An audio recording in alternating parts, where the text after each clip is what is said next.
할렐루야.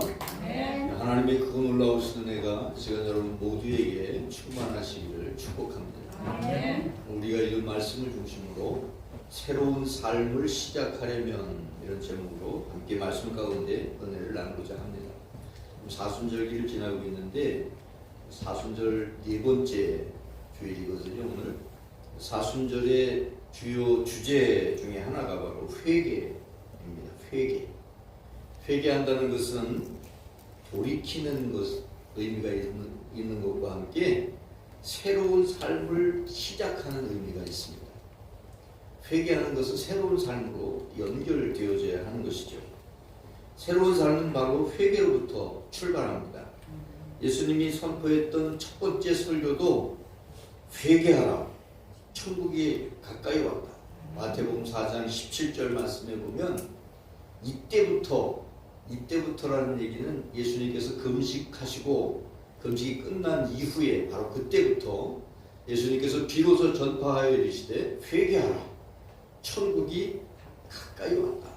이렇게 말씀하셨습니다. 그래서 바로 회개할 때 우리가 하나님의 나라를 맞이할 수가 있습니다. 회개할 때 새로운 삶을 살아갈 수 있는 것이죠. 하나님의 나라라고 하는 것은 회개하는 사람에게 주어지는, 회개하고 하나님 앞에 다가가는 사람에게 주어지는 은혜인 것을 기억하시기 바랍니다. 아멘. 오늘 우리가 읽은 말씀은 바로 탕자 이야기로 잘 알려져 있는데, 우리가 생각하는 탕자는 어떤 사람입니까? 바로 집을 나간 아들이 바로 탕자라고 생각을 합니다.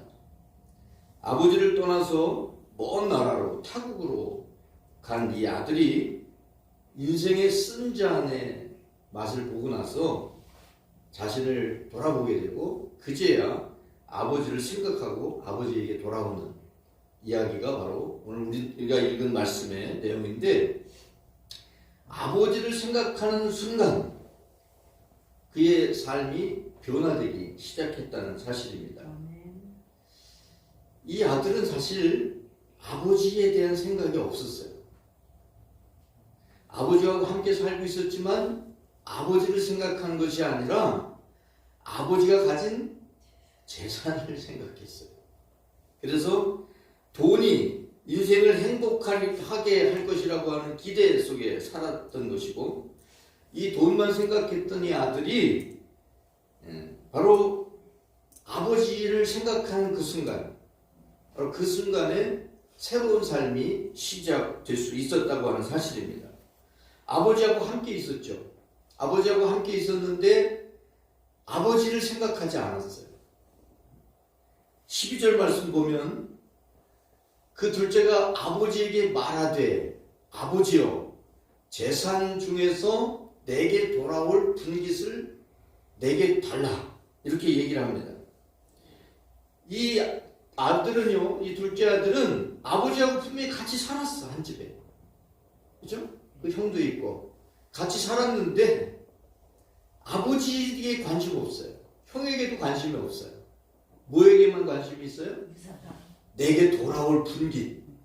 아버지가 줄지 안 줄지 어떻게 알아? 그런데 아버지의 그 재산 중에 내게 돌아올 분깃, 이거에만 관심을 가지고 있었던 것이죠. 그래서 이 자기가 생각했던 그 재물, 그 분깃, 그 나에게 돌아올 돈, 그거를 받게 되니까 받자마자 아버지는 보이질 않아요. 형도 보이질 않아요. 다른 사람도 안 보여요. 오직 돈만 생각하는 거죠. 그래서 아주 미련 없이 떠나버립니다. 그냥 아버지에 대한 생각, 아버지가 어떻게 생각할 거라고 하는 형에 대한 어떤 생각, 이런 게 아무것도 없어요. 그냥 돈이 생겼으니까 떠나버립니다. 자, 이렇게 떠났던 이 사람이 스스로 돌이키는 내용이 오늘 우리가 읽은 말씀에 나오는 내용이죠. 첫 번째는 스스로 돌이킬 때 새로운 삶이 시작될 수 있다는 거예요. 가치관이라고 하는 건 매우 중요합니다.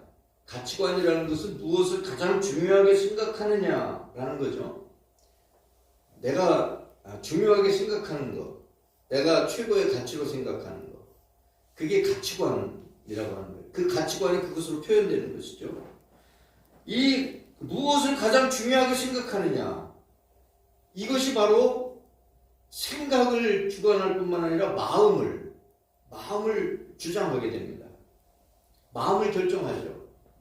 이 둘째의 우선순위는 돈이었기 때문에 아주 당돌하게 아버지의 유산을 요구합니다. 유산이라고 하는 게 여러분, 유산이라는 거는 물론 살아서도 주기도 하지만 아버지가 돌아가실 때 받는 게 유산이에요. 조금만 주세요. 내가 돈이 필요하니까 조금 주세요. 이럴 수 있습니까? 없습니까? 있죠. 그건 있어. 그렇죠? 내가 살아가는데 좀 필요하니까 조금 주세요. 그러면 줄 수도 있어. 그런데 아버지가 가진 재물 중에 내 목, 이것은 유산을 얘기하는 거거든요. 유산이라고 하는 것은 아버지가 돌아가실 때 남겨주는 거죠. 아들이 둘이니까 반씩 나눠서 이렇게 줄 수 있는 거예요. 그런데 아버지가 살아계셔요. 아버지가 분명히 계십니다. 근데 당돌하게 아버지에게 돈을 요구합니다. 13절 말씀 한번 볼까요? 자, 돈을 달라서 줬잖아요. 그죠? 그 후 며칠이 안 돼요. 며칠이 안 돼. 아니, 세상에 뭐 그래도 같이 좀 뭐 한 달이라도 1년이라도 같이 사는 게 아니라 그냥 며칠이 안 됐는데 이 아들이 재물을 다 모아서 어떻게 해요? 뭐 이웃집 동네나 어떤 뭐 이렇게 도회지로 나가는 것도 아니야. 아예 다른 나라로 가버려. 뭘까요? 아버지가 거치장스러운 거죠. 형이 뭐라 그럴까봐 거치장스러운 거예요. 아무도 없는데, 자기에게 뭐라고 얘기할 수 있는 사람이 아무도 없는 그곳에 그냥 가는 거예요. 떠나버려요. 돈이 전부였고 돈이 우상이었던 것입니다. 그래서 재물이 생겼으니까 재물로 허세를 부리며 살아갑니다. 돈 가지고 돈 자랑하면서 살아가죠. 그렇게 살아가다 보니까 어떻게 돼요? 돈이 다 떨어졌어요. 궁핍해졌습니다. 그러니까 뭐 이 돈 있을 때는 그냥 뭐 마음대로 막 쓰면서 마음대로 할 수 있었지만 돈 없으니까 어떻게 해요? 이제는 내가 돈을 벌지 않으면 먹을 수도 없고 쓸 수도 없는 그런 상황, 아주 정말 코너에 몰린, 궁지에 몰린 그런 상황이 됐을 때에 그제서야 스스로 돌이킵니다. 17절 말씀 우리가 읽었던 첫 번째 말씀인데, 이에 스스로 돌이켜 이르되 내 아버지에게는 양식이 풍족한 품꾼이 얼마나 많은가. 나는 여기서 줄여 죽는구나. 여러분, 이 말씀을 보면서 이제 내가 아버지께 돌아가야지 이 생각을 한 거는 맞아요. 맞는데 잘 읽어보세요. 아버지에게는 누가 많아요? 품꾼이 많은데 어떤 품꾼이 많아요? 양식이 풍족한 품꾼이 많다는 거야. 근데 나는 이제 돼지를 치면서 배가 고파가지고 쥐염 열매를 먹으려고 하는데도 그것도 주는 사람이 없는 거예요. 이 쥐염 열매는 사람들이 먹지 않는 거죠. 그것도 못 먹고 있는데 우리 아버지 집에는 어떤 사람이 많아요? 품꾼이 많은데 어떤 사람이 많아? 양식이 풍족해. 여전히 이 아들은요, 아버지께 돌아가보자는 마음을 먹기는 먹었어. 근데 뭐 때문에 돌아가?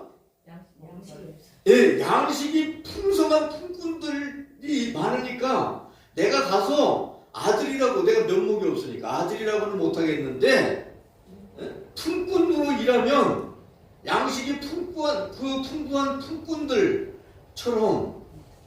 내가 줄여 죽지는 않지 않겠냐. 세상에, 이게 참 이 사람의 가치관이 변화하기가 참 어려운 거예요. 이 생각이 변하기가 참 어려운 거예요. 아버지께 돌아가긴 돌아가는데 그냥 내가 잘못했습니다, 아버지 저를 다시 받아주세요, 이렇게 그런 마음만 가지고 가는 게 아니라 그냥 내가 품꾼처럼 일해도 먹고 사는 데는 어려움이 없겠다라는 생각을 가지고 돌아가겠다고 생각을 하고 있다는 거예요. 여전히 그의 생각은 재물, 정말 그 양식이 풍족한 품꾼, 풍족함, 여기에 그의 생각이 있었다고 하는 거예요. 모든 것을 잃고 아주 조금 아버지를 생각하고 돌이킬 때, 어쨌든 간에 그가 돌이켰다고 하는 거, 돌이킬 때, 그때 바로 그에게 새로운 삶이 시작될 수 있다는 거예요. 사실 이 아들의 마음을 이렇게 나눠보면, 백분율로 나눠보면 아버지에 대한 생각이 몇 %, 돈에 대한 생각이 몇 %, 이렇게 구분하기는 어렵지만 우리가 그것을 쪼개서 몇 %는 아버지에 대한 생각, 몇 %는 재물에 대한 생각, 이걸 쪼개기는 어렵지만 아버지에게 돌아가겠다고 하는 생각을 하는 이 순간에도 이 아들은 여전히 재물에 대한 생각이 더 많을 수 있다는 것을 보여주는 말씀이에요. 그러나 여러분, 그럼에도 불구하고 우리가 여전히 죄악에 물들어 있고 여전히 잘못된 가치관에 사로잡혀 있다고 할지라도, 그럼에도 불구하고 내가 아버지께로 나아야 되겠다고 하는 마음을 먹는 순간 우리의 삶에 새로운 삶이 시작될 수 있다는 사실 여러분 기억하시기 바랍니다. 네. 두 번째는 박차고 일어나야 한다는 사실입니다. 생각만 해서는 안 돼요. 목표를 세우는 것도 중요하지만 그 목표를 이뤄내려고 하면 생각과 마음에서 머물러서는 안 돼요. 실행에 옮겨야 되는 거죠. 내가 산에 올라가야 되겠다, 이렇게 생각을 해요. 내가 건강 관리를 해서 산에 올라가야 되겠다. 근데 맨날 생각만 하고 있어. 맨날 내가 올라가야지 이렇게 마음을 먹어. 마음을 먹는데 마음만 먹었지 실행에 옮기질 않아. 시조 중에 태산이 높다 하되 뭐죠? 하늘 아래 매이로다, 이런 있잖아요. 오르고 또 오르면 못 오를 리 없건만 사람이 제한이 오르고 배만 높다 하더라, 이런 시조가 있는데, 그게 올라가려고 그러니까 힘들 것 같거든. 마음 먹었던 게 마음이 금방 바뀌어버리는 거예요. 여러분, 등산하려면 어떻게 해야 됩니까? 올라가야 돼요. 등산화가 어떻지 간에 등산복이 어떤지 그 상관없어요. 그냥 올라가면 등산할 수 있어요. 그런데 아무리 등산복을 좋은 걸 갖춰 입고 있고 등산화를 갖춰 신었다고 할지라도 안 가면 못 올라가요. 생전 못 올라가요. 그냥 가면 갈 수 있어요. 여러분 한번 보세요. 20절 상반절에 보니까 이에 일어나서 아버지께로 돌아가니라. 참 잘한 거예요. 일어나야 돼. 그 생각을 했다고 해도 아버지를 생각했다고, 아버지 집에 있는 양식이 풍족한 품꾼들을 생각했다고 할지라도, 아버지한테 가면 내가 죽여주지 않을 것이라고 생각했다고 할지라도, 그 자리에서 일어나지 않으면 박차고 일어나지 않으면 갈 수 없다는 거예요. 여러분, 시작하는 것이 중요합니다. 시작해야 돼요. 시작이 반이라고 그랬잖아요. 시작할 때 할 수 있어요. 시도하지 않으면, 시작하지 않으면 일장춘몽이 되고 말아요. 우리가 죄와 죽음의 자리를 박차고 일어나야 바로 아버지께로 나아갈 수 있다는 사실입니다. 여러분이 박차고 일어나는 그 순간에 바로 거기에 아버지가 계시다는 사실입니다. 20절 여러분 하반절 보세요. 자, 일어났어요. 그래서 떠났어요. 자, 같은 절입니다. 20절. 우리 한번 읽어볼까요? 아직도 거리가 멀어요. 그런데 아들이 달려가는 게 아니에요. 아버지가 달려가. 아버지가 뭐 마라톤 선수도 아닌데, 아버지가 연세가 더 많을 텐데 아직도 거리가 멀어요. 근데 아버지가 그를 보고 치근히 여겨 달려가 목을 안고 입을 맞추니. 여러분, 우리가 자리를 박차고 일어설 때, 죄의 자리를 박차고 일어설 때, 어그러진 자리를 박차고 일어설 때 바로 거기에 아버지가 계시다. 바로 거기에 아버지가 계세요. 저 말씀을 보면서 저는 이 아들이 아버지를 발견한 게 아니에요. 돌아오는 아들이 아버지를 발견하는 게 아니에요. 누가 발견해요? 아버지가 발견해요. 그럼 아버지는 어떻게 온다고 무슨 뭐 전화를 한 것도 아니고 전부를 친 것도 아니고 내가 몇 월 며칠 몇 시에 가겠다고 한 것도 아닌데 어떻게 보고 달려가? 여러분, 이 아버지는 늘 기다리고 있었다. 하나님은 여러분을 늘 기다리고 계시고 아무 말씀도 하지 않으십니다. 그를 보고 치근히 여겨 달려가 어떻게 해요? 목을 안아. 그리고 입을 맞춰. 23절 보세요. 아무것도 묻지도 않습니다. 어떻게 해요? 그리고 살찐 송아지를 끌어다가 잡으라. 우리가 어떻게 하자? 먹고 즐기자. 뭐 하자는 거예요? 잔치하자는 거예요. 우리 아들 돌아왔으니까 잔치하자. 여러분, 박차고 일어나야 됩니다.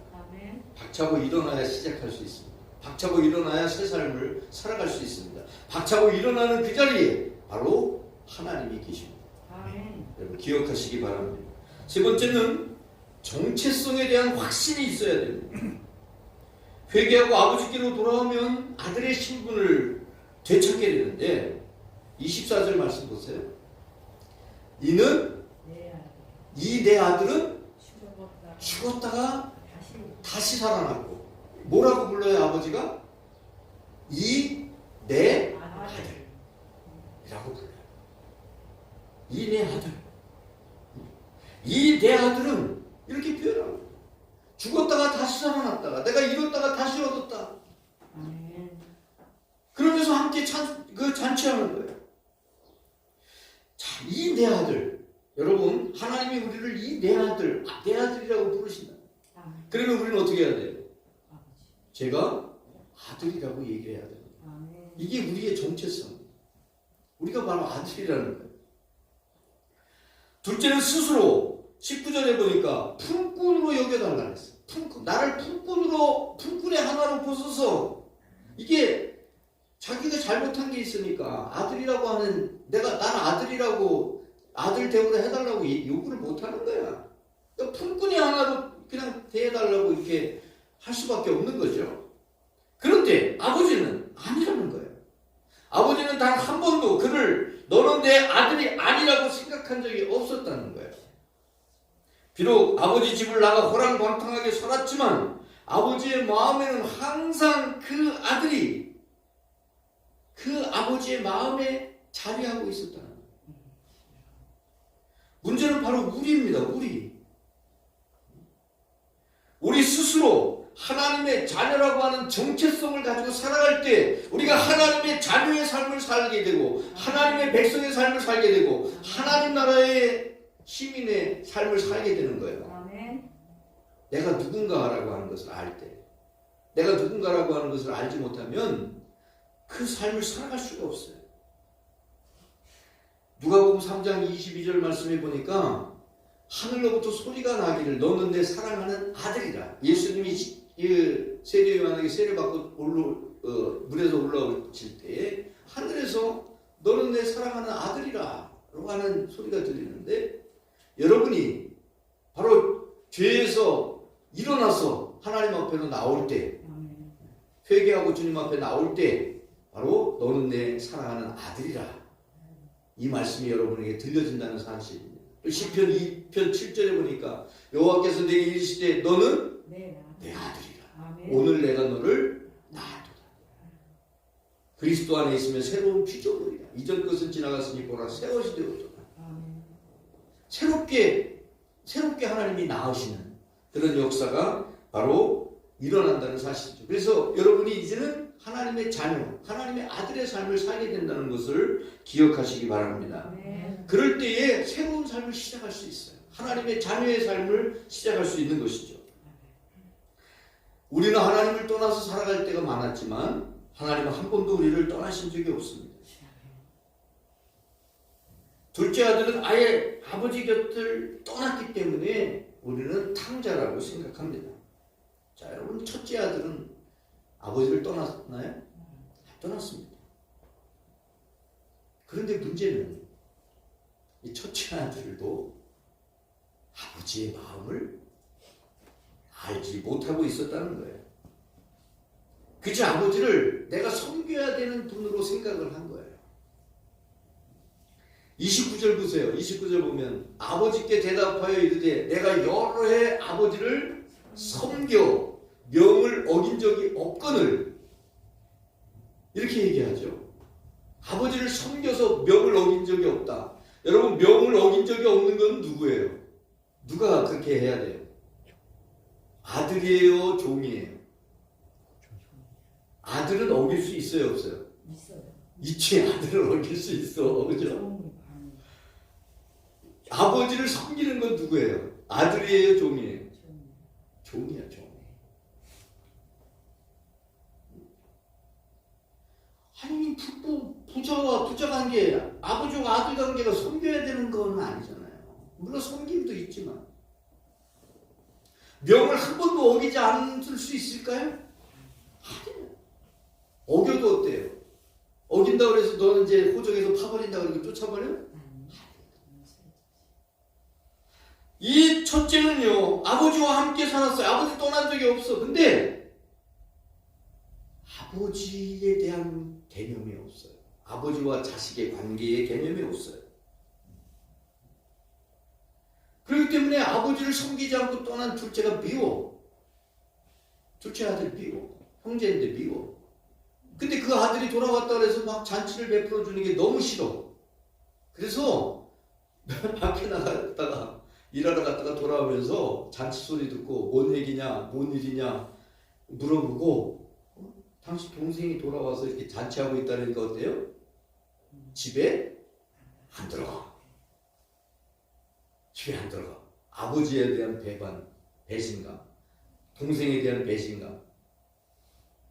여러분, 이 첫 번째 아들 아버지하고 함께 있었지만 이 아들도 탕자예요. 여러분, 이 아들도 탕자예요. 여러분, 아버지가 원하는 것은 의무감으로 아버지를 섬기는 게 아니에요. 명을 한 번도 안 어기고 섬기는 게 아니야. 잘못할 수도 있잖아. 그죠? 잘못할 수 있어. 잘못했으면 잘못했습니다라고 하면 되는 거야. 그러면 아버지가 그래, 다시는 그렇게 하지 마라 그러고 용서해 주는 거죠. 그게 부자 관계. 여러분, 부자 관계가 되질 않았던 거야. 이게 탕자인 거야. 여러분, 교회 밖에 있는 사람만 탕자가 아니에요. 교회 안에 들어와 있는데도 하나님과의 부자 관계가 형성되지 않으면 그도 역시 탕자라는 것을 여러분 기억하시기 바랍니다. 상강오륜 중에 부자 유친이라는 말이 있죠. 부자 유친. 부자 유친이라는 친자가 있는데 한번 보세요. 친자가 뭔가? 이게 친자거든요. 친자인데 나무 목자에다가 선립자에다가 바라볼 견자야. 나무에 올라서서 서로 바라보고 케어해 주는 게 친자예요. 친자. 여러분, 어떻게 이 아버지가 집에 나갔다 돌아오는 둘째 아들을 먼저 보고 달려갈 수 있었어요? 돌아오는 길이 잘 보이는 곳에 올라가서 늘 쳐다보고 있는 거야. 나무 위에 올라가서 바라보는 거야. 여러분, 나무 위에 올라가서, 여러분, 어린아이가 내 자식이나 손주가 밖에 나가 놀면요, 어때요? 늘 바라보고 있는 거야. 그 아이가 어떻게 해요? 그 아이가 다치지 않을까? 어떤 일이 있지 않을까? 이게 바로 친자야, 친자. 친구가 바로 그런 거야, 친구.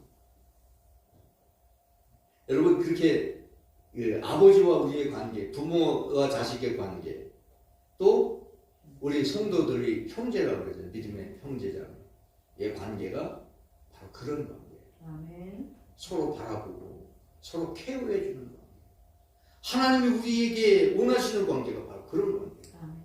그런 관계가 형성될 때, 그런 관계가 만들어질 때 우리에게 하나님 나라의 새로운 삶이 열린다는 사실 여러분 기억하시기 바랍니다. 아멘. 우리 기도하겠습니다. 하나님 아버지 감사합니다. 우리가 새로운 삶을 시작하기 위하여 스스로 돌이키게 하여 주옵소서. 죄의 자리, 하나님을 떠난 자리를 박차고 일어나게 하여 주옵소서. 내가 하나님의 자녀라고 하는, 하나님의 아들이라고 하는 정체성을 가지고 하나님과 바른 관계 속에 새로운 삶을 살아가게 하여 주옵소서. 하나님 나라의 삶을 살아가게 하여 주옵소서. 우리 구주 예수 그리스도의 이름으로 기도 올립니다. 아멘.